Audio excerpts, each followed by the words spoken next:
Hi all and welcome back to the channel, and I hope you're all doing okay. So what did you think of the race this weekend? For me, gotta be honest, I thought it was going to be a little bit more competitive than what it was.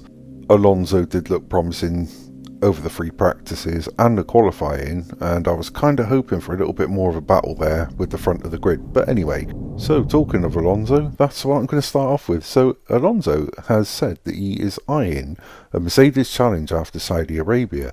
Alonso was full of positivity after his strong P5 finish at the Saudi Arabian Grand Prix. Alonso believes Aston was strong enough to realistically fight with McLaren and Mercedes over the coming weeks. Alonso said the race was good, the pace was better than Bahrain. Still, I think we are faster in qualifying than in the race, but we could fight today with the McLarens and the Mercedes. I think the Red Bull and Ferrari are still one step ahead, but I was comfortable with the car and happy with today's race. So yeah, all in all, not a bad result, but also Fernando Alonso has said that he's going to make a decision in a couple of weeks on his future, so that'll be quite interesting to see what he comes up with, or where he's planning on going next, or even if he's retiring, who knows.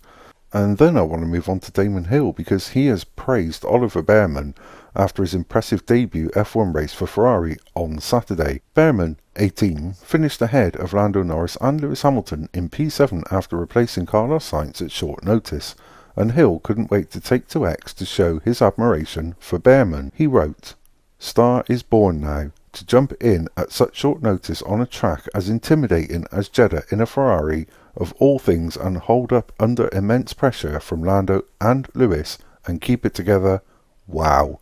And there has been a lot of praise for Oliver from Charles Leclerc himself, from Carlos Sainz, Lando Norris, George Russell, to name but a few. And I'm wondering if we're going to see him on the grid as early as next year, because that was a stunning performance, in all fairness, when you think of Jeddah, the type of track, 80% I think it is full throttle, slight mistake, you're in the wall. I think Lance Stroll will be able to tell you that one. But then I want to move on to Christian Horner, because he has had his say regarding Max Verstappen's threat to quit Red Bull if Marco goes. Verstappen's future has been the subject of media speculation since the controversial Horner saga, but while Horner insisted that Verstappen was focused on achieving success with the team, he claimed that anyone wanting to depart could. He said, "Never say never. If someone doesn't want to be here, they will go somewhere else. I don't know why someone here would want that, because Max has the best people around him and does a great job in the best car. We are all focused on winning, and we showed that again today. We are clearly one team." And Max Verstappen has called for peace at Red Bull amid a controversial start to the 2024 season off the track. Jos Verstappen has been among Horner's most outspoken critics in the background of Red Bull's perfect opening 2 races, but Verstappen has demanded that the team focus on the rest of the season. He said, "Yeah, I think everyone knows that it is important to have peace in the team and just focus on the driving aspect and performance aspect, so that's what we try to do as a team." And with that, Red Bull have spoken about the circulating report suggesting that Christian Horner will be dismissed before the Australian Grand Prix later this month.